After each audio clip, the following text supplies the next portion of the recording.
Hey, guys. Whoa. Yo, guys, chill out. Guys, relax. CNN, you have erased black trans women for the last time. Let me tell you something. Black trans women are dying. Our lives matter. I am an extraordinary black trans woman, and I deserve to be here. Thank you for allowing that. Thank you. Yes, honey, it's violence to misgender or to alter a name of a trans person. So let's always get that right first. But as you just mentioned, for transgender youth, it can be especially critical when they have dysphoria and would suffer if they go through the wrong puberty. It is very clear to me that all of that care should be available to every transgender youth. Hi, Senator. Hey, Ryan. Hey, girl. That's a ceremonial greeting of our people. Yeah, well, I was just also hey. thinking with all these presidential candidates, you're going to do some career coaching? Well, some may need it. And actually, I will offer this. I would like to encourage you and your fellow candidates to hire black trans women and men in senior leadership in your campaigns, and if you're elected. So there's your career coaching. Okay, very good. I currently identify as non-binary. In California, I am able to change my gender to X. However, on the federal level, there is no such option. Will you recognize third gender markers on a federal level? Yes, thank you, I will. Hi, my name is Jacob, and I'm a 9-year-old transgender American. My question is... All right, Jacob. Hold on.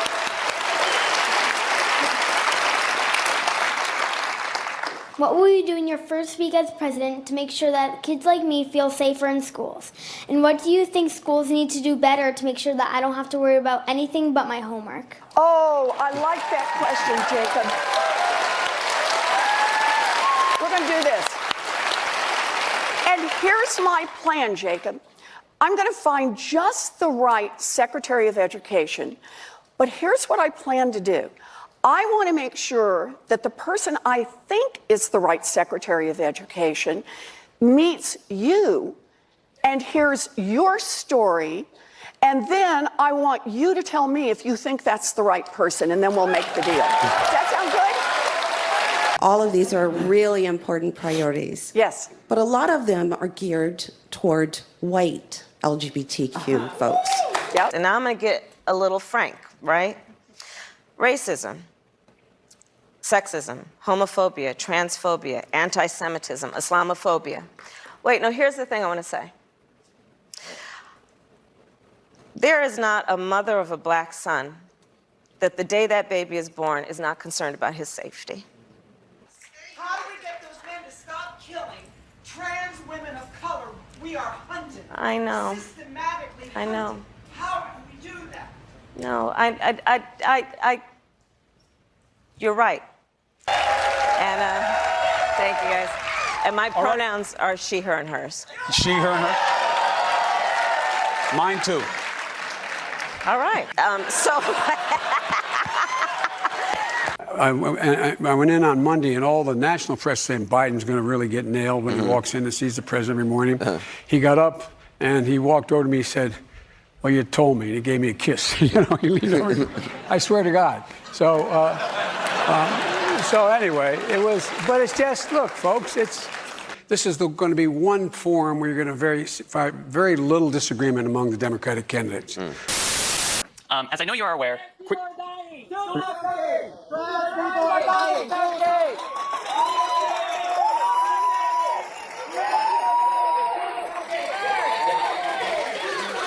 It's okay. Be cool. It's okay. Hey, guys. Whoa. Yo, guys, chill out. Guys, relax.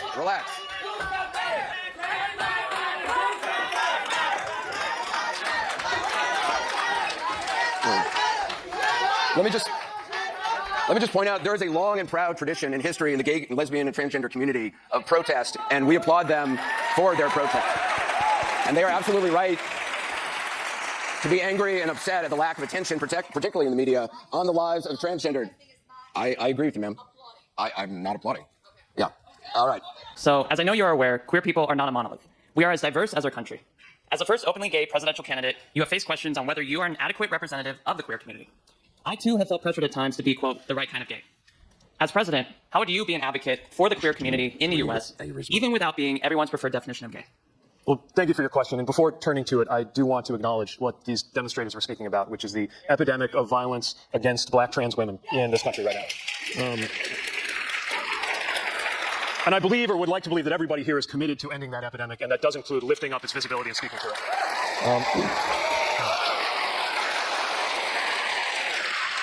It's also a reminder of something at stake in your question, which is just how much diversity there is within the LGBTQ plus community.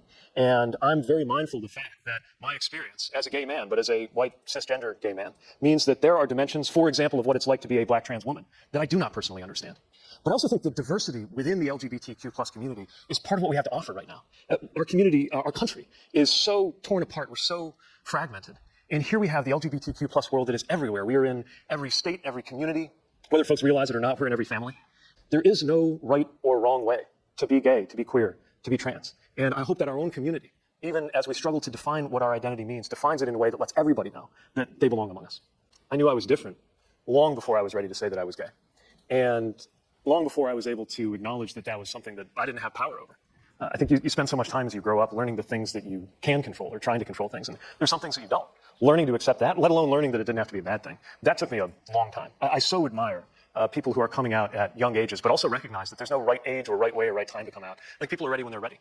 As a Christian, can you point to any teachings in faith which state things like, thou shalt not serve the gays meatloaf and diner?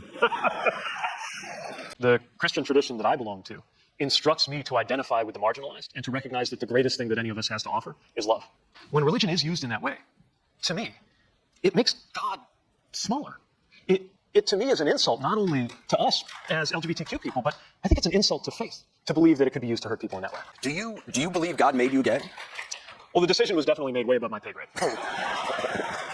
I would also say that nothing has made me feel more connected, more able to be true, however imperfectly, to my faith than the experience of putting myself second that came with committing my life to my husband, Jasper. And I really feel that that marriage moved me closer to God. This is from your LGBTQ plan, and here's what you write. This is a quote. Freedom of religion is a fundamental right, but it should not be used to discriminate. Do you think religious institutions, like colleges, churches, charities, should they lose their tax-exempt status if they oppose same-sex marriage? Yes. Let's talk about something that also doesn't get enough coverage and is controversial. And I'm talking about conversion therapy, which is a widely discredited practice that seeks to change a person's sexual orientation or possibly their gender identity. Yeah. Should this be illegal? And if it is illegal, what should the punishment be? It should be illegal. As president, we will seek to outlaw it everywhere in this country. In my opinion, this is tantamount to torture. A torture that we're visiting on children who are absolutely defenseless. And so we're going to make sure that whatever the penalty is, it is steep enough to dissuade anybody from entering into this practice or being able to torture kids with the kind of impunity that we have seen so far. And we're also going to recognize that these kind of practices, in addition to the immediate torture that child or that person feels, also adds to other challenges that we have. Lisette Trujillo is here. Trujillo, make sure I get that right. And her son, Daniel. They're from Tucson, Arizona. The mother of a transgender son. She's also a member of the human rights campaign, Parents for Trans Equality Council. Lisette and Daniel, go ahead. Hi, I just want to take a moment before I ask my question to validate the pain of our transgender siblings that demonstrated earlier and that have spoken up today. Especially black trans women. But let me tell you something. Black trans women are being killed in this country. And CNN, you have erased black trans women for the last time. Let me tell you something. Black trans women are dying. Our lives matter. I am an extraordinary black trans woman. And I deserve to be here. My black trans sisters that are here. I am tired. I am so tired. I'm just saying that. And it's not just my black trans women. My black trans brothers too. And I'm going to say what I'm going to say. I'm going to say what I'm going to say. Come here. No, I just want to ask you something. Come here. Tell me. Come here. I want you to talk. What's your name? I'm Blossom C. Brown. Blossom, let me ask you. Google me. Blossom. Please Google me. Blossom, thank you. Let me tell you something. No, don't come on the stage. Don't come on the stage. May I have the mic? May I have the mic? Blossom, let me tell you something. The reason that we're here is to validate people like you. That is why we're giving, but that is why we're here. Okay, but yeah. Hang on, we can't hear you. Blossom, we can't hear you. Here, Blossom, we can't hear you. And your actions have to speak louder than words, because guess what? Not one black trans woman has taken the mic tonight. Not one black trans man has taken the mic tonight. Yeah. Show me. Blossom, show me. Okay, thank you. I appreciate it. Blossom, you're a black trans woman. You have the mic in your hand. I've taken it and given it back to you. We want to hear from you. We have had trans people of color. We've had all people here, and you're welcome. But we are proud and happy that you're here. We're proud and happy that you're here. Yes, but remember, we're on our time constraint. All right, thank you, Blossom, and I appreciate it. Yeah, that's how anti-blackness works among people of color. That's what anti-blackness looks like. The erasure of black trans people. All right. I'm here. We're here in this room. Please give us that opportunity. Blossom, thank you so much. And we appreciate it. Thank you very much. Yes, I got it. There you go. Yeah. Congressman, please address that. You want to address it? I'd be happy to. Yeah. Thank you, Blossom. Stonewall was led by transgender women of color, and it's 15 years later, and we're still failing you as a community. But there are mothers like me and other community members that are committed to change. And so, thank you for allowing that. Thank you.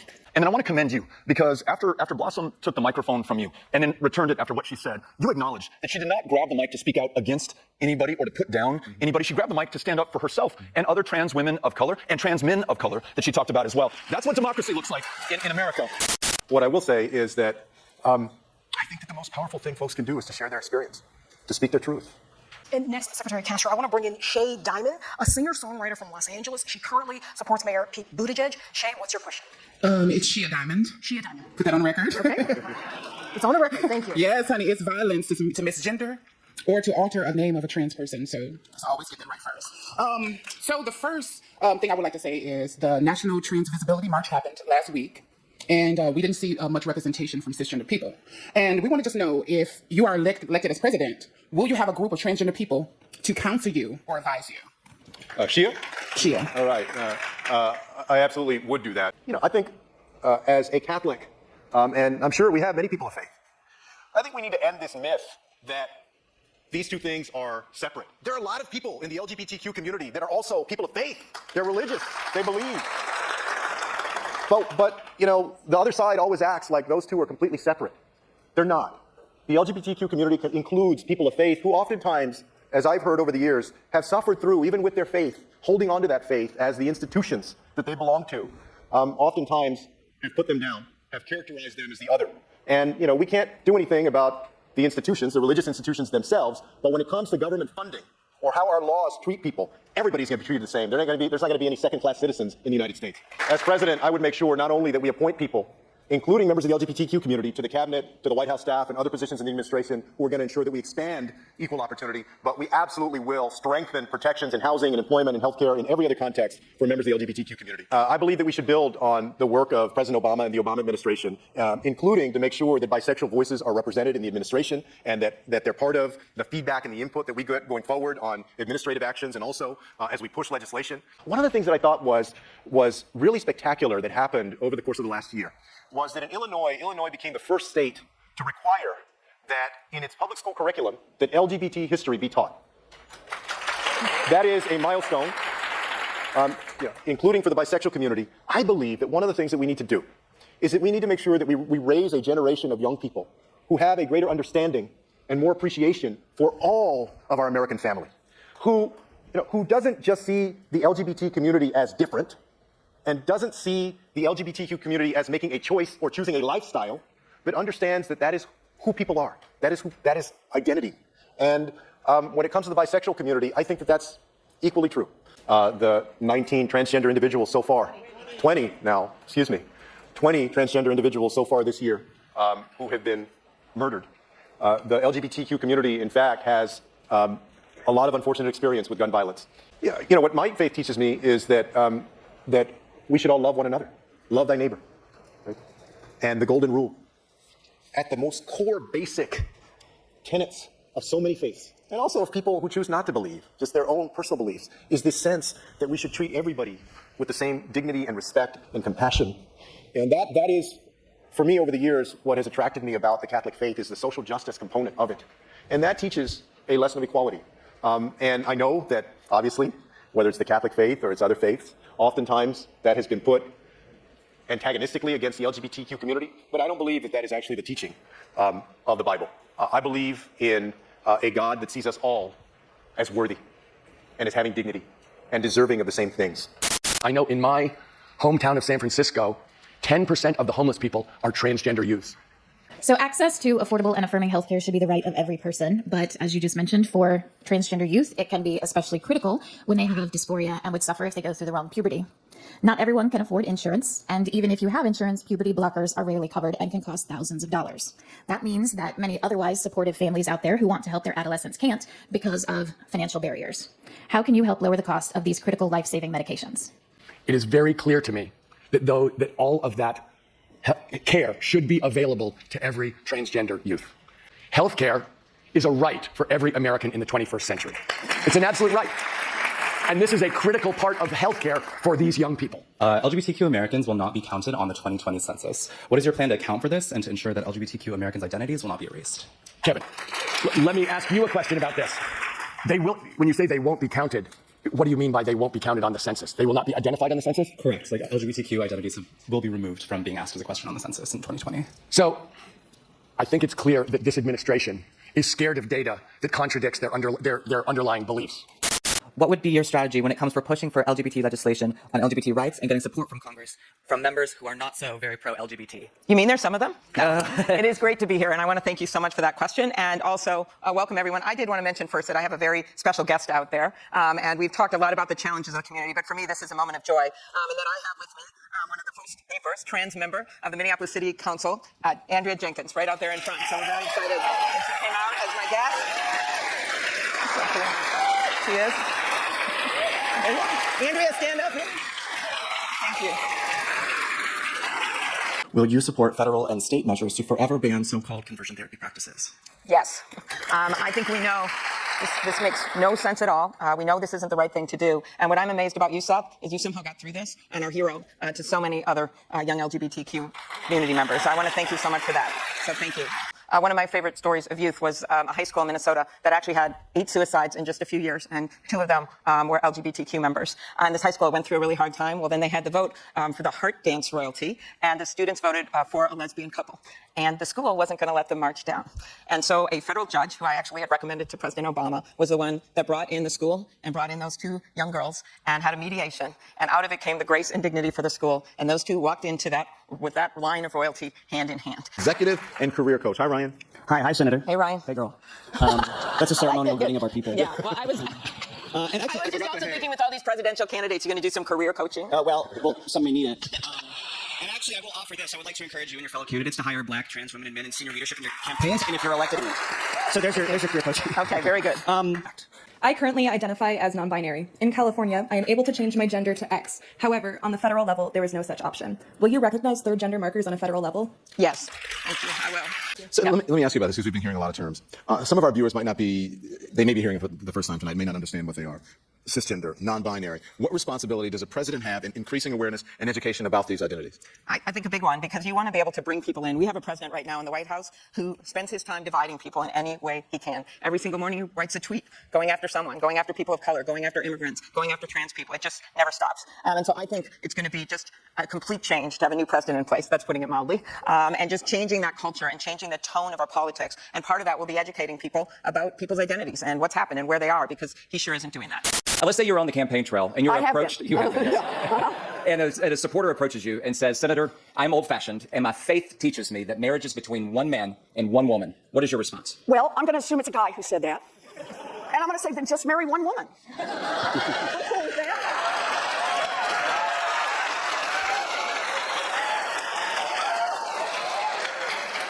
Assuming you can find one.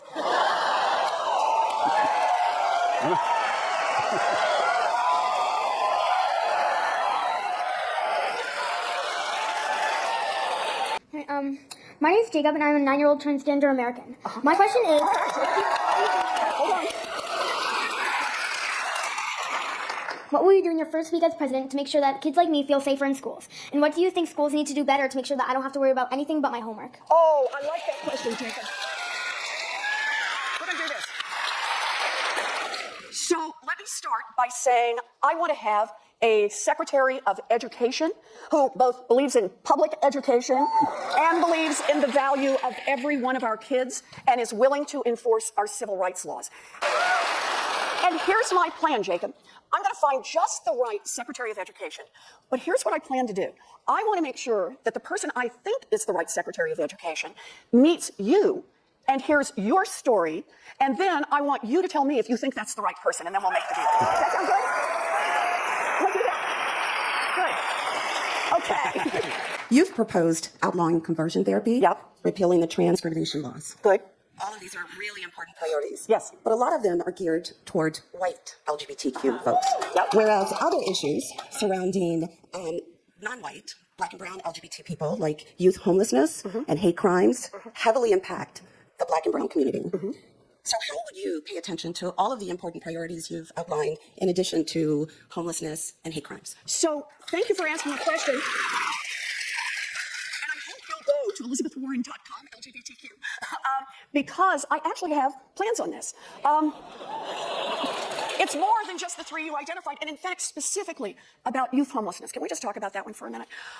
We know that LGBTQ youth are far more likely to end up homeless. And we know that part of that is rejection by their families. And part of how we deal with that starts where Jacob wants us to start, and that's back in the public schools, and making sure that our children from a very early age are learning about who we are as a people and as a country. But it works all the way through. And so one of the things I proposed is to expand our funding that is specifically targeted to LGBTQ youth who are homeless. Every year in the Pride Parade in Boston, I march with a group called Bagley, which, oh, you know Bagley, good for you. And it was Bay Area Gay and Lesbian Youth. It's a long-standing organization that provides a home. And I don't mean just a home for those who are homeless. I mean a home for young people who are trying to figure out where they are and who they are. And a place to be able to come on a Saturday, a place to be able to come in the evening. It's run by a wonderful man, Neil Moynihan. But marching every year in the Pride Parade to say specifically that LGBTQ youth have their own space in the LGBTQ community and their own space in the American community, I think is really important in this. So, Senator, quick follow. Speak to your evolution on this.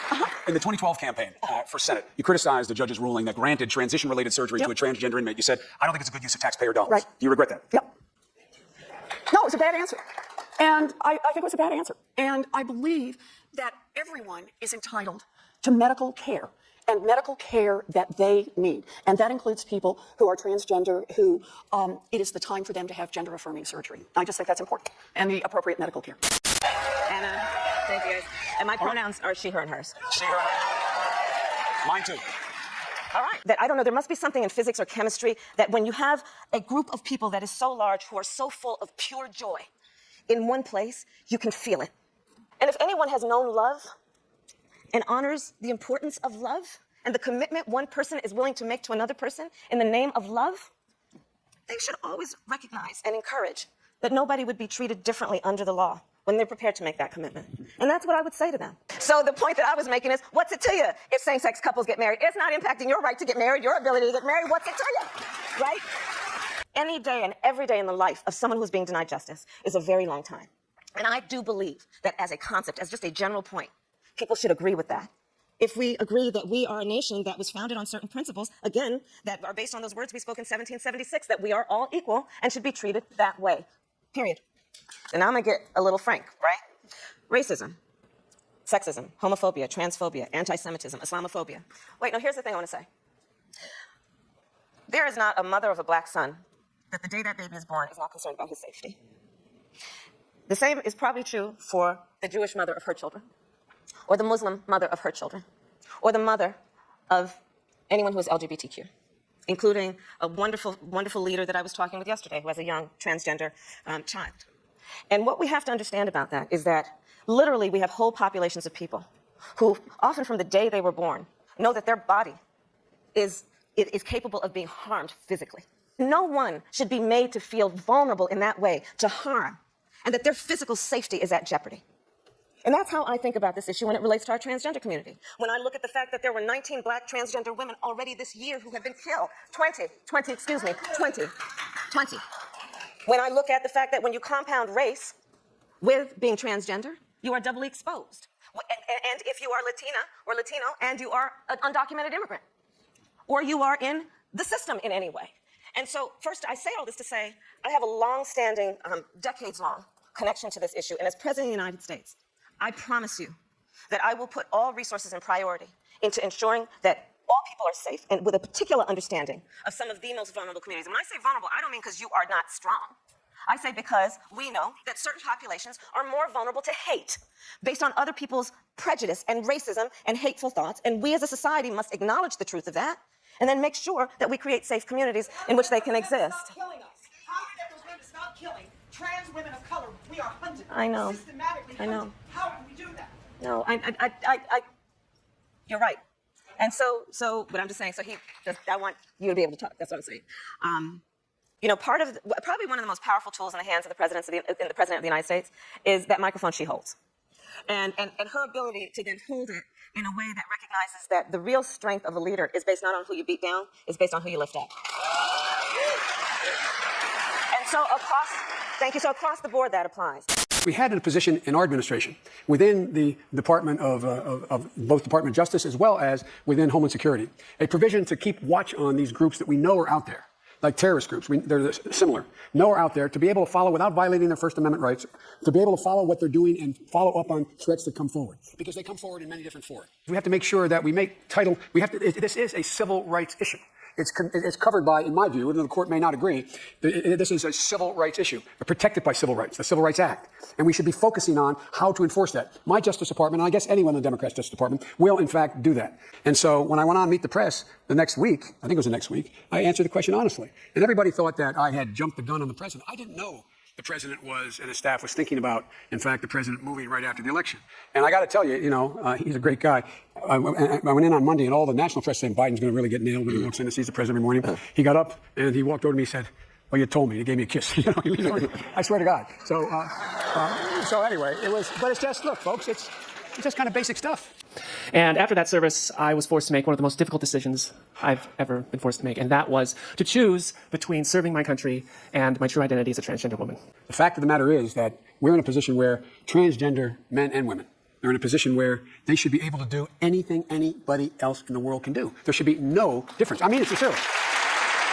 My son, being raised in the same family I was with my dad and the rest, my son immediately moved to make sure the barriers for transgender people in Delaware were eliminated, because that's who we are. There is not a single solitary thing. And we should be doing everything for making sure they don't deal with Title IX and cut Planned Parenthood back so you can't have access. There's so many things we did in our administration that increased the prospect of you being able to get every single solitary service anyone could get, including under the ACA covered by insurance, making sure you have to be, and making sure that any surgery was required would be viewed as necessary. And so the whole thing has to change. I mean, it really does. And by the way, guess what? You know why we're going to win this? We're going to win this fight is because there are a lot of women like you who are in the Congress now. 4 combat pilots, 4 combat people. We're changing it. It will happen, I promise you. This is crazy. Think about it. Why in God's name, even if you're homophobic, why in God's name would you not want the elimination and or the reduction or the significant change in AIDS? It makes no sense. It makes no sense even for the homophobic guy out there, woman. No, I mean, think about it just in sort of rational terms. Why would you not want to see the reduction, elimination, or change in AIDS? And so I would make sure that it is, and secondly, it is important that, under the Affordable Care Act, it will be made available, period. The insurance companies will have to cover it, in my proposal. If you want more detail, I can go into more detail if you want. If the Supreme Court ruled they're not protected, we passed the Equality Act right off the bat, number one. Because guess what? What's going to happen is, again, most people don't know. Most people think that you are covered. The average person thinks you're covered, that it is you can't discriminate like this. And so if the Supreme Court goes ahead and rules, which a lot of us fear they may, and says that it is not covered by the Civil Rights Act, which I believe I taught constitutional law for 21 years in law school as a constitutional professor, I believe it clearly is covered. But in the event that they rule otherwise, then we have a platform which to say, look what they just did, look what's happening now, point out the downside and all the pain that comes from it not being covered, and say, now we're going to pass the Equality Act. We should do it anyway, but that would be the jump in the, I hope we don't get there, but I believe that's the way we should proceed. We have to make sure that there is no ability for hospitals and or any healthcare provider to discriminate based upon whether or not you have HIV or whether or not you are gay or lesbian or transgender. You cannot, that is a violation of the law. That should not be allowed under any circumstances, number one. No, for real. And my Justice would move to prosecute those folks who did that.